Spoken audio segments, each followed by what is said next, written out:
भारताकडून पाकिस्तानसोबत व्यापार बंदीचा निर्णय, आयात आणि निर्यात पूर्णपणे थांबवली। पाकिस्तानची डाक सेवा आणि इंटरनेट वेबसाईट भारताकडून बंद, तर पाकिस्तानी झेंडा असणाऱ्या जहाजांनाही भारतीय बंदरावर नो एंट्री।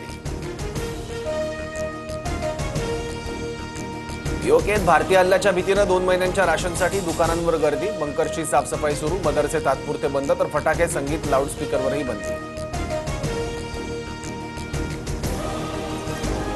दहशतवादाला प्रोत्साहन देणाऱ्यांना धडा शिकवणार, अतिरेक्यांना खतपाणी घालणाऱ्यांवर कडक कारवाई करणार। पहलगाम हल्ल्यानंतर पंतप्रधान मोदींचा पाकिस्तानला इशारा। दहशतवाद्यांविरोधातल्या पुढच्या ॲक्शनसाठी भारताची तयारी, नौदल प्रमुख दिनेश त्रिपाठी यांची पंतप्रधान मोदींसोबत बैठक। पहलगाम हल्ल्याच्या पार्श्वभूमीवर दोघांमध्ये चर्चा।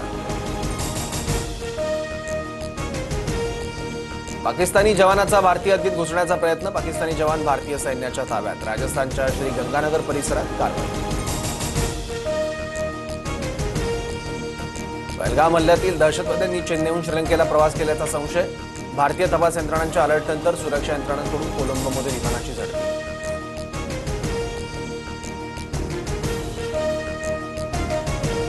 पुरंदर विमानतळ प्रश्नावरून शेतकरी आक्रमक, जमिनीच्या ड्रोन सर्वेला विरोध करत शेतकरी रस्त्यावर, जमावाला पांगवण्यासाठी पोलिसांचा लाठीचार्ज, धक्काबुक्कीत वृद्ध महिलेचा जीव गेल्याचा शेतकऱ्यांचा आरोप।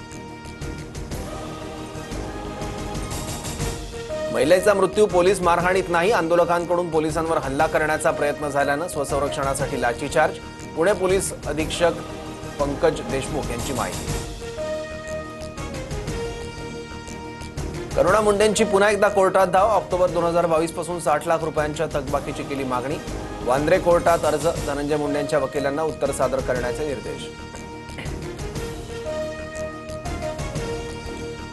नागपूर, वर्धा, गोंदियात जोरदार अवकाळी पावसानं नागरिकांची तारांबळ, वादळी वाऱ्यासह गारांचा पाऊस, गोंदियात विद्युत खांब पडल्याने एका बैलाचा मृत्यू, तर काही ठिकाणी छत कोसळून दुर्घटना।